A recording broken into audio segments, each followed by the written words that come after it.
What makes a great logo?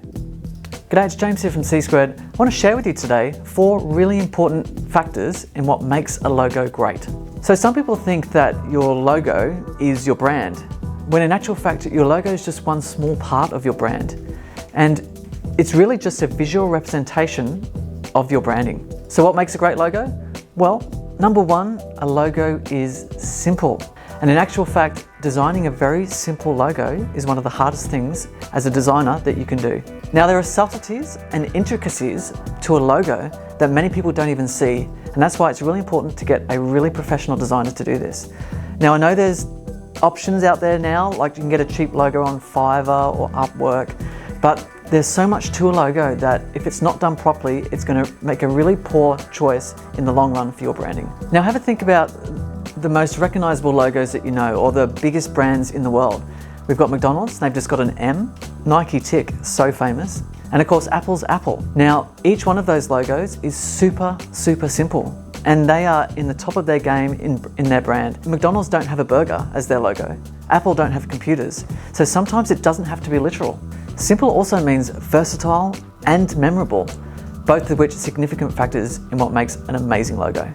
Number 2, a great logo has balance and symmetry. So the way the human brain works is we're attracted to symbols that conform to alignment, structure, and symmetry. These are all elements that constitute an amazing logo. Of course, you can play with these elements and create a logo that's off balance, asymmetrical, but things can go wrong really quickly and really easily, and it's actually a fine art to get them looking great. So I would strongly suggest that you hire a professional if that's the direction that you want to head in. So number 3 is a good logo is unique. The uniqueness of a logo is obviously why you remember it, and this is crucial in designing a great logo. So last but not least, number 4, a logo is remarkable. Adding some intrigue or ambiguity to your logo is a great idea. It really helps you stand out from your competitors. If you have a look at people like Apple, for example, they've used an apple. There's so much intrigue there. It's nothing to do with what they do and offer as a service. It's just an apple. And having that intrigue and ambiguity to a logo is amazing and really helps you set yourself apart from your other computer competitors. So when we market ourselves, simply listing your benefits and your services isn't going to get a customer over the line. You want to create intrigue. That's what storytelling is all about. What we want to do is create a unique, interesting, funny, powerful story that connects our audience and gets them to want to pick up the phone and call you. So the rest of your branding should be doing this for you, and your logo is the memorable part that is the icing on the cake. So some other things to consider when developing your logo is obviously color.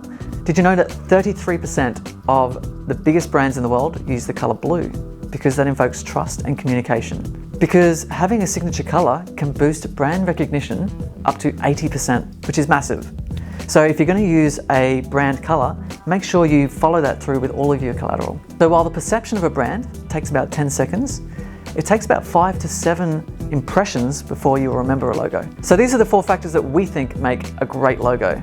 So remember, it's not just repetition, but consistency over time that generates strong brand recognition. Thanks so much for watching today.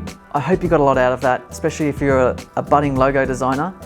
If you haven't already, please head over to our YouTube channel and subscribe. Otherwise, here's to designing with purpose. Thank you.